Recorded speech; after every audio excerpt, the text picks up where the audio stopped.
본문을 통하여서 하나님께서 우리에게 주시는 교훈을 살펴보려고 합니다. 본문 형식은 반의대구법으로 악인과 의인을 또 비교하면서 말씀을 하고 있으면서 지혜자와 우매자를 우리에게 알려주고 있습니다.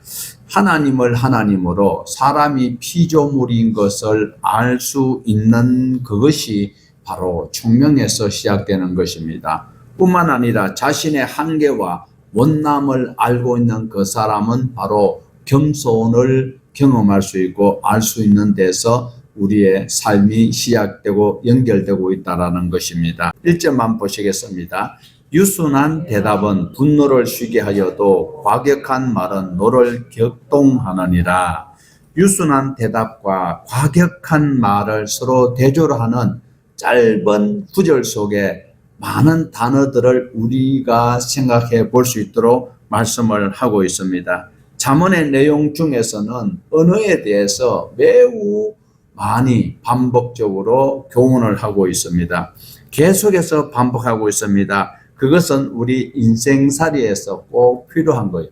동물들하고 다르게 대화를 해야 되는 중요한 것이기 때문에 말의 중요성을 아무리 강조하여도 지나치지 아니하다라는 것입니다. 그리고 그 말하는 표현에 따라서 달라집니다. 그래서 같은 말을 해도 표정과 몸짓에 따라서 의미가 달라지는 것을 볼 수 있어요. 같은 말인데도 같은 단어인데도 표정에 따라서 그것이 상대에게 전달이 어떻게 되는가가 매우 중요하다는 것을 말하고 있습니다. 정말 말이라는 것이 너무 중요한데 그것을 어떻게 해야 할지는 참 어렵다라는 것을 본문을 통해서 다시 한번 더 우리가 생각해 보아야 합니다. 잠언에 관한 것은 계속 반복되고 있습니다.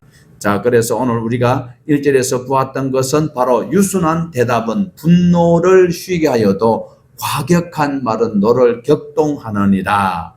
여기에서 우리가 단어를 여러 개를 살펴볼 수가 있습니다. 유순하다라는 것은 부드럽다, 그리고 상냥하다, 온화하다라는 뜻이 있어요. 그래, 유순한 대답은 부드럽고 상냥하고 온화하기 때문에 화가 무거워지 않는 사람도 오히려 유순한 대답으로 부드럽게 상냥하게 대함으로 그것이 분노를 쉬게 할 수 있다. 분노는 무엇입니까?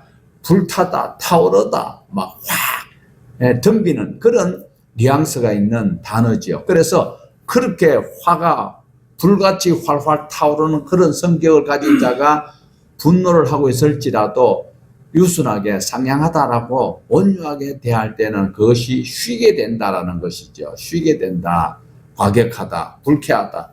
그리고 과격하게 대답한다라는 말은 바로 비틀고 왜곡한다라는 것이 있어요. 그러면서 말을 할 때에 잘못하면 상처가 되는 것은 동일한 말인데도 과격한 말을 하는 것은 불쾌할 뿐만 아니라 삐뚤어서 왜곡하기 때문에 듣는 사람이 마음에 상처를 입게 된다라는 것을 말씀을 하고 있습니다. 돌이키다, 되돌리다, 저것은 바로 쉬게 한다라는 뜻에 실제로는 분노를 쉬게 하는 것은 돌이키는 것이고 화나는 것을 떠나게 하는 것이 쉬게 한다라는 원어적 의미가 있습니다. 그래서 과격한 것은 우리 모두가 다 조심해야 되고 듣는 사람에게 상처를 줄 수 있는 독화살이 될 수 있기 때문에 조심을 하여야 할 것입니다. 그래서 우리가 보면 유순하게 대답을 하여서 살벌한 분위기를 아름답게 마무리한 사람들이 있습니다. 사사기에 보면 기드온이 그 물 떠먹는 그 모습을 통하여서 300명을 골라내었습니다. 그래서 어떤 분들은 기드온의 300명 용사라고 하는데 실제로는 하나님께서는 맹렬하게 잘 싸우는 용맹스러운 자들을 골라라는 것이 아니고 물을 먹을 때도 조심해서 겁이 나서 제대로 떠먹지 못하는 겁쟁이들을 300명을 모았어요. 그랬는데 미디안 군인들이 얼마나 쳐들어왔는가 하면 13만 5천 명이 쳐들어왔을 때에 이 물을 개처럼 핥아먹는 그 사람들이 12만 명을 죽였어요. 12만 명을 무찌르고 나니까 나라를 위해서 구국 충신이잖아요. 그 위기에서 미디안 군인을 13만 5천 명이 쳐들어왔는데 개처럼 물을 핥아먹는 그 사람들 300명을 데리고 12만 명을 무찌르니까 나머지 5천 명은 다 뿔뿔이 흩어졌어요. 그러면 그 위기에서 구해냈으면 정말 축하를 하고 상급을 줘도 모자랄 판국에 이 당시에 가장 권력이 있었던 에브라임 지파가 있어요. 에브라임 사람들이 와가지고 왜 우리한테 연락든, 이런 사람들은 참 도움 안 되는 분들이에요. 전쟁할 때는요, 아니 전쟁이 났는데 13만 5천 명이 쳐들어왔다는 걸 알 수 있어요, 없어요? 오늘 조금 전에 뉴스에 보니까 열차 뭐 1호선 차하고 승용차 받는 것도 지금 여기서 다 알고 있는데 13만 5천 명이 쳐들어오는 이 전쟁이 났는데 에브라임 사람들이 몰랐단 말이에요. 가만히 있다가 이기고 나니까 와가지고 자기네들 생색 내려고 왜 우리를 안 불렀느냐고 요렇게 아주 과격하게 삐틀고 왜곡하는 이런 말을 할 때에 기드온이 했던 말이 유명합니다. 우리 했는 이것이 이제 비유를 합니다. 에브라임의 끝물이 우리 만물보다 낫지 않느냐, 이렇게 미디안이 이야기하는 거예요. 우리 지파의 만물보다도 에브라임 지파의 끝물 포도보다도 우리가 못하지 않느냐, 그러니까 용서하라, 이렇게 이야기하니까 고를 내고 화를 내던 이 에브라임 사람들이 과격하게 말하던 것들이 잠잠하게 되었던 것을 우리에게 보여주고 있습니다. 아비에셀의 끝물 포도가 실제로는 에브라임의 만물보다 더 나을 수도 있어요. 그런데도 불구하고 이렇게 유순한 대답을 하였을 때 이런 분위기가 바뀌어지는 것을 보여줄 수 있습니다. 4절에 보면요, 유순한 혀는 곧 생명나무이지만 패역한 혀는 마음을 상하게 하느니라. 7절하고 4절하고 대조를 이루고 있어요. 자, 자, 같이 읽어보십시다. 유순한 혀는 곧 생명나무이지만 패역한 혀는 마음을 상하게 하느니라. 7절, 지혜로운 자의 입술은 지식을 전파하여도 미련한 자의 마음은 정함이 없느니라. 이렇게 해서 유순한 말을 통하여서 미디안이 에브라임의 그 화난 것을 잠잠하게 지었던 것을 볼 수 있어요. 자, 본문 2절을 우리 같이 볼까요? 지혜 있는 자의 혀는 지식을 선히 베풀고 미련한 자의 입은 미련한 것을 솟는느니라. 자, 여기서 지혜 있는 자의 혀는 선을 베풀고, 자, 그런데 미련한 사람은 미련한 것을 쏟아버린다고 말하고 있어요. 쏟는다라는 것은 여기서 막 끌어오르는 거. 그냥 우리는 이래 물을 따라서 쏟는 것이 아니고, 우리 주방에서 일하시는 분들 잘 알잖아요. 뭐 국 같은 걸 올려놔 놓고 있다가 나중에 막 그것이 확 끌어오르면 막 넘쳐나는 것. 탄산음료, 뭐 메이커를 말하면 안 되고 탄산음료를 막 흔들어가 뚜껑을 열면 어떻게 돼요? 아무도 안 잡숴봤나? 그러면 사이다를 PT병을 막 흔들어가 탁 열면 어떻게 해요? 확 오는 그것이 여기에서는 솟는다라는 거예요. 그래서 미련한 자의 입은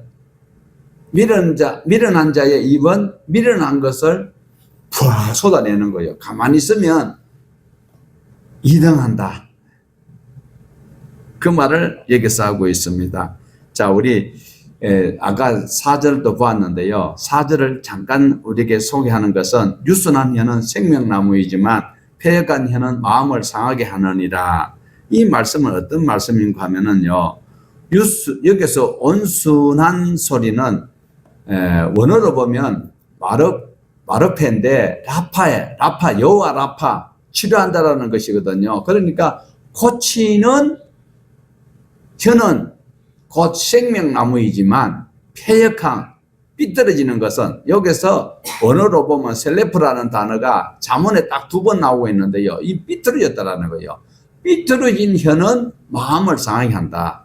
온순한 혀가 돼야 생명나무처럼, 그리고 패역한 삐뚤어진 말은 상처를 입히게 되고 마음을 상하게 한다라는 말씀을 우리에게 소개를 하고 있습니다. 자, 그러면서 3절을 다시 한번 보면요. 여호와의 눈은 어디 있으든지 악인과 선인을 감찰하느니라. 여기서 어디 있으든지 이 소리는 설 장소, 있는 자리, 그리고 감찰은 차파라는 단어를 쓰고 있는데 자세하게 관찰한, 현미경처럼 관찰한. 하나님은 의인이 있나 없나를 차파, 감찰하시는 거예요. 그래서 여호와의 눈은 속일 수가 없다라는 거예요. 어디에 있든지, 어디서든지가 마콤이라는 단어는 어떤 장소에 있든지, 내가 머물고 있는 그 장소에서도 하나님께서는 현미경을 쳐다보듯이 자세하게 심장폐부를 살피신다라는 것을 말씀을 하고 있습니다. 그래서 하나님이 눈에 안 보이니까 우리가 함부로 막 말을 해도 되는 것처럼 여기고 있는데 그럴 수는 없다라는 것입니다. 어디서든지 무엇을 하든지 하나님은 자세하게 살피고 계신다라는 것을 우리는 성경에서 얼마든지 증거를 찾을 수가 있어요. 여리고성을 공격할 때에 여리고성을 처음에 공격하여서 무너져가지고 이겼잖아요. 그 다음에 아이성을 치러 가는데 아이성은 조그마한 성인데 그 성을 치러 갈 때에 패배를 했어요. 그래서 그 원인이 무엇인지 하나님 앞에 기도를 하니까 여호수아가 알게 되었는 거예요. 하나님께서 아간이라는 사람이 하나님 앞에 드려야 될 전리품을 가로채 가지고 이것을 자기 진영에 파묻어 놓았는 것을 사람은 아무도 몰랐어. 그런데 누가 아셨다고요? 하나님은 차파 자세하게 살피고 계시는 거예요. 그 숨겨놓은 장소까지 알게 되었다라는 것입니다. 하나님은 다 아셔요. 엘리사의 종이 나만 장군이 그 병고침을 받고 막 이래서 그 상금을 가지고 그 선물을 가지고 엘리사한테 선물로 주니까 엘리사가 결코 안 받았어요. 그랬는데 게하시가 탐이 나가지고 그 나만 장군하고 그 시종들이 가는데 쫓아가가지고 우리 선생님이 이래 이야기했으니까 이거 좀 주세요. 그래가지고 그걸 가져왔다가 어떻게 됐어요? 아무도 몰랐어요. 그런데도 하나님은 아시는 거죠. 그래서 나중에 문둥병이 나만의 병이 게하시에게 갔던 것을 우리에게 보여주고 있습니다. 하나님은 아신다니까요. 하나님은 자세하게 아셔요. 여기 앉아가지고도 지금 예배자가 참 하나님을 예배하는지 아니면 시간대로 왔는지 아신다니까요. 신약시대는 어떤 일이 있었어요? 아나니아와 삽비라가 아니 그 바나바가 막 재산을 팍 갖다가 헌금하니까 막 사람들이 우와 하니까 자기도 생색 내려고 처음에는 생색이 아니고 우리도 부부간에 의논해가지고 우리 하나님 앞에 바치자. 그랬는데 그 땅을 팔고 나니까 어떤 마음이 들었어요? 아까운 마음이 있으니까 금액에서 얼마를 떼가지고 감춰놨어요. 그리고 바쳤어. 그때에 사람들은 모르는데 하나님이 성령 충만한 베드로에게 알려주시는 거지요. 이것이 다냐? 아이고 사실은 좀 감춰놨는데 아니 감췄다 소리 할 거 없잖아요. 조금 떼놨다 이 소리 해도 됐어. 그러는데 아니다라고 이야기하는 거예요. 사람은 알 방법이 없어. 하나님은 아시는 거예요. 그러다가 어떻게 신랑이 다다 이거 몽땅 하나님 앞에 드렸다 했는데 베드로 발 앞에 딱 거꾸로졌어요. 그래서 시신을 메고 가서 장례를 하고 돌아오는데 삽비라가 또 왔어. 이것이 다냐? 이게 다예요? 여러분 지금 진정으로 예배 드리고 있어요? 대답 잘해야 돼요. 지금 메고 나간 사람이 지금 들어오고 있단 말이에요.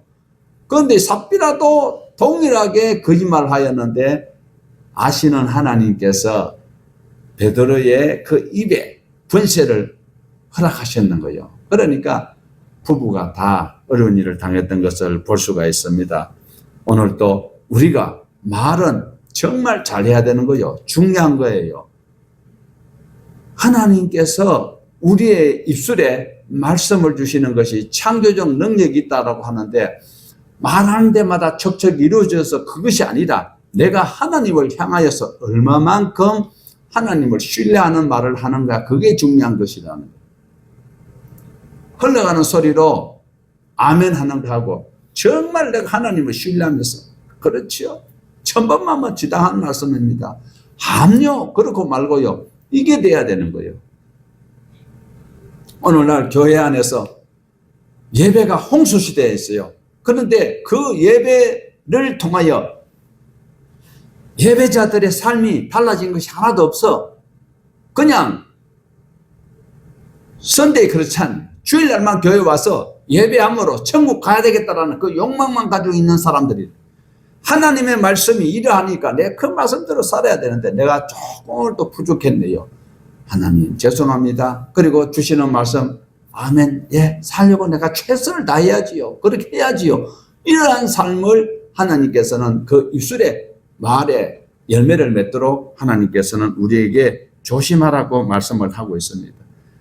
우리가 생각하는 것은 은밀한 중에서 보고 계시는 하나님이 다 우리를 응원도 하시고 지지도 하시는 거예요. 내 속에 계신 성령님이 내가 잘못할 때에 한없는 탄식으로 근심하고 계시는 거예요. 대신 기도해 주시는데 나는 그것을 억제하고 내 욕심대로, 내 하고 싶은 대로 내 입에 나오는 말을 함부로 하면 안 된다라는 것입니다. 죄를 짓는 것은 미련한 사람이다라는 거예요. 죄를 짓는 것은 미련한 것이고, 지혜로운 자는 하나님이 나를 보고 계신다. 양심은요, 하나님께서 모든 사람에게 양심을 주셨어요. 그런데 그 양심이 화인 맞은 양심이 되다 보니까 동일하지 않아요. 하나님을 잠시 잊으면서도 가책이 없는 사람이 있고, 하나님 때문에, 하나님의 말씀 때문에 모든 행동을 최선을 다하여 조심하는 사람이 있다라. 동일한 양심을 하나님 주셨는데도 자기 욕심이 가려져 있으니까 그 거울이 오염되면 희미하게 보이듯이 양심이 화염으로 오염되어서 하나님의 말씀이 희미하게, 하나님을 대수롭지 않게 여기는 이런 악한 죄도 볼 수 있다라는 것입니다. 그러면서도 계속 본문에서는 악인과 또 의인을 대조해서 주시는 말씀이 있는데, 우리 6절과 9절을 한번 대조를 하고 있는 말씀을 보십시다. 의인의 집에는 많은 보물이 있어도 악인의 소득은 고통이 되느니라. 9절, 악인의 길은 여호와께서 미워하셔도 공의를 따라가는 자는 그가 사랑하시느니라. 자, 의인의 집에는 보물이 많이 있어도 악인의 집에는 어떻게 해요? 소득이 많으면 많을수록 고통이 되는 거예요. 정과가 많으면 많을수록 검사 앞에 가면 더 고문을 당하게, 고초를 당하게 되는 거예요.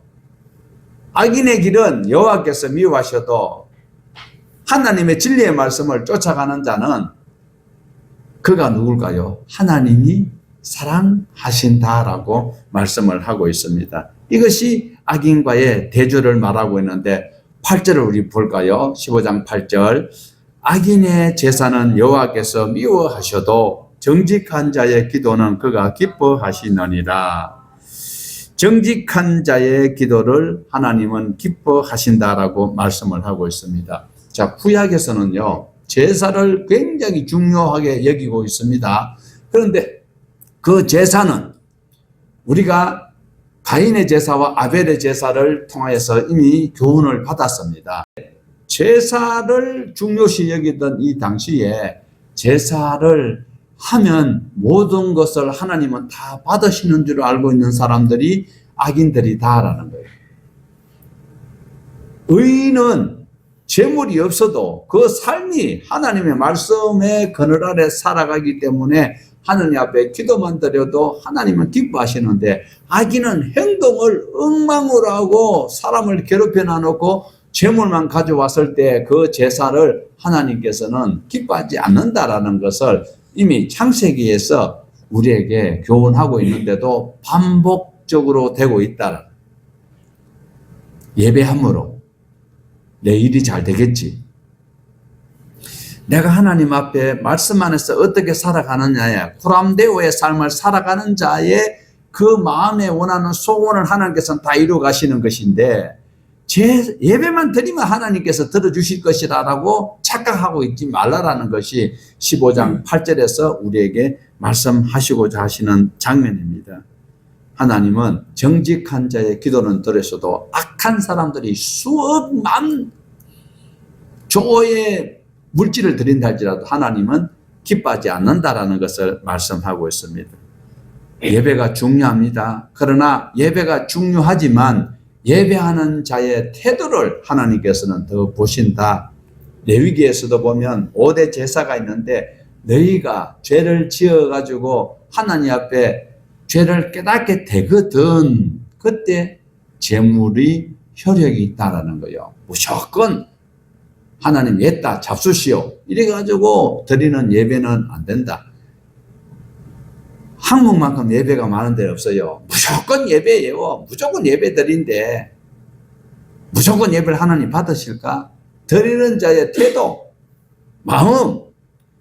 아유, 내가 작정했으니까 지성이며 감천, 그런 하나님, 미신 하나님, 우상 하나님이에요. 하나님은 내 온 몸과 정성을 다하여 하나님 앞에 예배 드릴 마음이 있어서 예배를 드려야지. 내가 하나님 앞에 예배 작정했기 때문에 작정했으면 지키는 거 당연하지요. 서원을 지켜야 되는 거지. 그렇지만 드릴 마음이 없는데도 고려해 보셔야 되는 것입니다. 명철과 평안과 삶의 지혜에 대해서 계속 12절에서 22절까지 말씀하고 있는데 13절 말씀을 한번 볼까요? 마음의 즐거움은 얼굴을 빛나게 하여도 마음의 근심은 심령을 상하게 하느니라. 자, 저기 보면 마음의 즐거움은 얼굴을 빛나게, 얼굴이라는 단어를 원어로 보면 복수로 써놨어요. 파님이라고 되어 있는데 왜 파님으로 복수를 하였을까? 이래 살펴보니까 여러 가지 의미가 있습니다. 얼굴이 단수로 안 되고 복수로 되어 있다니까요. 왜 그런가 하면 하나님의 얼굴을 우리가 보면 다 죽지요. 그런데 사람의 얼굴을 비유를 한다면 어떤 때는 화난 사람이 있고 어떤 사람은 환하게 웃는 얼굴도 있고 짜증난 얼굴도 있고 여러 가지 얼굴이 있다라니까요. 그런데 우리가 말하고 있는 얼굴이라는 것이 이 얼굴을 어떻게 정의를 내리는가 하면 사전적으로 보면 이게 그 다음에 불은 이 구멍이에요. 구멍. 재밌죠? 을은 어떻게 정신, 그리고 민족의 을, 결의 을, 그리고 우리 대한민국의 결의 을은 이래가지고 그 얼굴이 이제 나타난다는 거예요. 불은 구멍이라는데 사람의 신체에는 구멍이 9개가 있어요. 9개가 있는데 9개 다 있어요. 남녀노소 구분 없이 9개 다 있어요. 그런데 우리가 말하는 얼굴에만 7개의 구멍이 있다라는 거예요. 그래서 그 얼굴이 빛날 수도 있고, 그리고 그 얼굴을 보았을 때 그 사람의 표정을 읽을 수도 있다라는 것을 우리에게 말하고 있습니다. 얼굴을 빛나게 하는 그것은 바로 액세서리나 진한 화장이 중요한 것이 아니라 마음이 편안하고 하나님이 주시는 성령 충만한 마음을 살아가면 그 사람은 최고의 화장품을 쓰거나 최고의 액세서리를 장착한 것 얼굴보다도 더 환하게 빛나게 비칠 수 있다는 것을 말씀하고 있습니다. 고운 마음, 착한 마음, 선한 마음, 그 사람은 최고의 화장품보다 낫다니까요. 자, 우리 16절에서 17절입니다. 가산이 적어도 여호와를 경외하는 것을 크게 구하고 번뇌하는 것보다 나으니라. 채소를 먹으며 서로 사랑하는 것이 살찐 소를 먹으면서 이 말 동의하기 어려울걸요. 재산이 적어도 주님을 경외하면서 살아가는 것이 재산이 많아서 다투는 것보다 낫다. 그렇게 생각 안 할 수도 있어요. 재산이 많아서 다투는 게 그래도 재산이 있었으면 좋겠다 얘기는 분도 있을 수도 있습니다. 그러나 여기서 중요한 것은 돈보다 더 중요한 것이 있다. 돈보다 더 중요한 것이 무엇일까요? 여호와를 경외하면, 하나님을 사랑하면서 하나님의 은혜를 경험한 사람은 그가 정말 행복한 사람입니다. 어떠한 것을 가졌다 손치더라도 하나님을 잃어버리면 잠시 사는 이 땅에서는 자기가 어떻게 만족감을 누릴지는 몰라도 영원한 그 세계에 대해서 하나님을 잃어버리면 불쌍한 자가 아닐 수 없습니다. 눈여겨보셔야 되는 것은 저게 밑에서 두 번째 줄 한번 읽어볼 거예요. 채소를 먹으며 서로 사랑하는 것이 살찐 소를 먹으며 서로 미워하는 것보다 나으니라. 채소를 먹는다라는 것은 어떤 의미일까요? 지금 오늘날 기준으로 말하면 안 되고요. 이 솔로몬이 기록할 당시를 생각해 보라니까. 자, 우리 연세 많은 분들은 알지요. 가난한 자는 뭐가 찢어진다고? 네? 뭐라 하노? 가난한 자는 무엇이 찢어지게 가난하다고? 그건 왜 찢어져요? 네? 잘 못 먹어서? 아니에요. 채소 같은 이런 건 풀밖에 못 먹으니까 그것이 나올 때에 찢어지는 거예요. 부자들은 아니에요. 그런데 여기에서 채소를 먹으며 이 소리는 가난한 자들이 가난한 가정에 하나님을 경외하면 그것이 살찐 소를 먹는 것보다 낫다. 이 소리를 왜 하는가 하면 옛날에는 배가 나오면 그 배를 무슨 배라 그랬어요? 사장님 배라 그랬어. 근데 지금은 배 나온 사람 보면은 막 체중 난리가 나지요. 그런데 옛날에는 배가 나온 것은 부의 상징이었어요.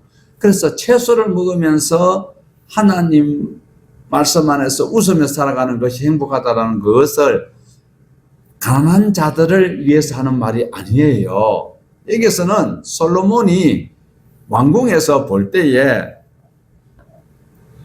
솔로몬이 한 끼의 식사를 얼마만큼 준비했는가 하면은요, 살찐 소가 10마리요, 초장의 소가 10마리요, 20마리요.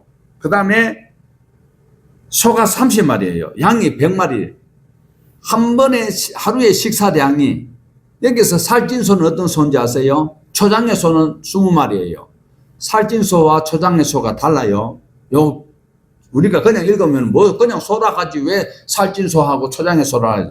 초장의 소는 그냥 방목에서 키우는 거고, 살찐 소는 곡식을 먹여가지고 기름진 소예요. 이건 아주 맛있는 거예요. 마블링이 막 요래 있는 거예요. 그런데 막 방목에서 키운 것은 질겨. 그래서 살찐 소가 10마리요. 그 다음에 초장의 소가 20마리, 양이 100마리.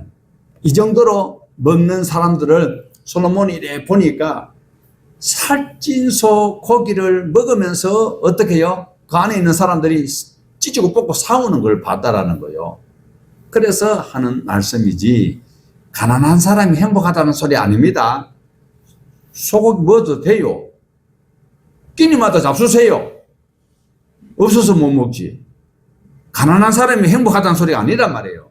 솔로몬이 볼 때에 그 왕궁에서 그렇게 양을 100마리, 소를 30마리 잡아가지고 그 고기를 먹으면서도 또 국회의사당에 있는 사람들하고 똑같은 사람들이란 말이에요. 그러니까 솔로몬이 해보니까 이것들이야, 진짜 채소를 먹으면서도 행복하게 사는 사람인데 이렇게 호화호시 기름 주고 죽는데도 찢고 뽑고 싸우기 열받아가지고 네로 같은 거 다 죽었을 거예요. 왕궁 안에서 그렇게 싸우더라라는 것을 16절에서 17절에 있는 말씀을, 지금 솔로몬이 지금 이거를 우리에게 그런 일이 있더라. 예.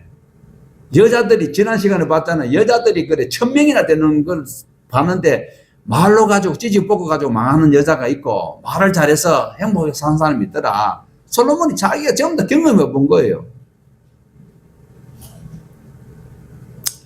22절 한번 볼까요? 22절. 의논이 없으면 경영이 무너지고 지략이 많으면 경영이 성립하느니라. 자, 우리말 성경이 밑에 있는데요. 같이 한번 볼까요? 의견을 수렴하지 않으면 계획은 무산되지만 좋은 자가 많으면 그 일은 성공한다. 자, 이 말씀은 혼자서 고민하고 혼자서 하는 것보다도 이렇게 도와주는 사람이 많으면 훨씬 낫다라는 것을 말하고 있어요. 세계에서 가장 유명한 말이 무슨 말일까요? 자수성가라는 말이 있어요. 자수성가를 안 믿는 사람들은 굉장히 좋아하고 있어요. 그런데 그 말은 마귀가 하는 소리예요. 자수성가 할 수 있어요? 아무도 안 도와주는데 혼자 할 수 있어요? 안 돼요. 저와 여러분은 어떤 단어를 사용해야 할까요? 신수성가를 해야 돼요. 하나님의 손이 우리를 도와주셔야 돼요. 내가 아무것도 도움 안 받고 자수성가했다고 그렇게 말한 사람은 자기는 지절로 하늘에서 뚝 떨어졌어요? 아니에요. 누군가가 자기를 돌봐주었고 그리고 교육할 수 있는 환경과 모든 인프라가 있는 데서 자기 혜택을 다 누려놔놓고 거기서 자기가 챙기는 것이지 그게 왜 자수성가예요?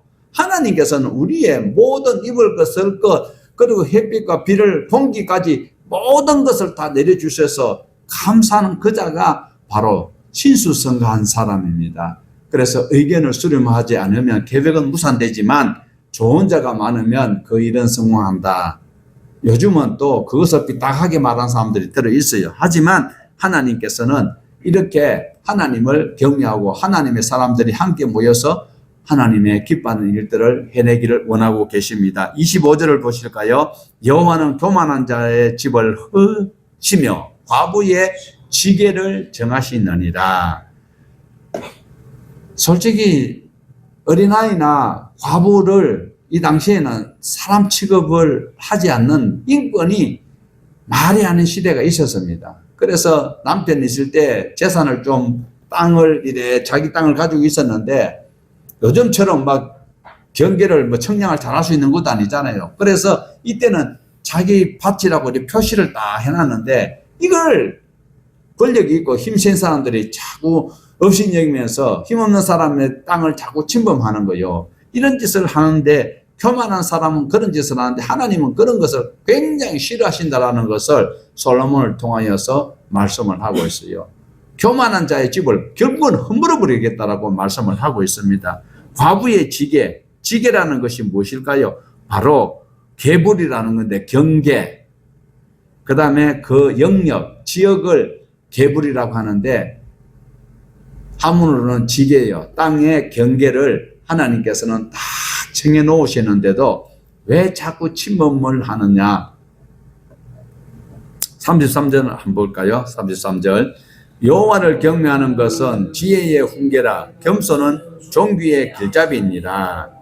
하나님을 경외를 해야 하나님께서 우리가 앉고 서고 눕고 먹고 소화시키고 모든 것을 할 수 있고 하나님의 형상으로 자유를 누릴 수 있는 기회를 하나님이 주신다라는 것을 말씀하고 있습니다. 지금은 훈계를 베푸는 스승으로 나타나고 있어 정말 지혜가 간절히 필요하다면 하나님의 말씀을 존귀 여겨야 되고 하나님을 경외를 하여야 할 것입니다. 세상에는 언제나 두 길이 있습니다. 악인의 길이 있고 의인의 길이 있습니다. 하나님을 외면하면 어리석은 악인을 쫓아가는 것이요. 좁고 협착한 그 길 쫓아가면 생명의 그 길 예수 그리스도를 통하여 길이요 진리요 생명 되신 그 길을 갈 수 있다라는 것입니다. 우리 속에 하나님의 영이 늘 머물고 하나님께서 보내주신 성령님이 우리를 감동하여서 생명의 그 길로 인도하실 때에 아멘하고 따라가서 하나님의 기뻐하시는 일꾼으로 하나님이 주시는 생명을 가지고 그리스도의 향기를 발할 수 있는 이 12월에 우리 성탄의 계절에 하나님을 찬양하는 우리 모두 되시기를 주님의 이름으로 축복합니다. 하나님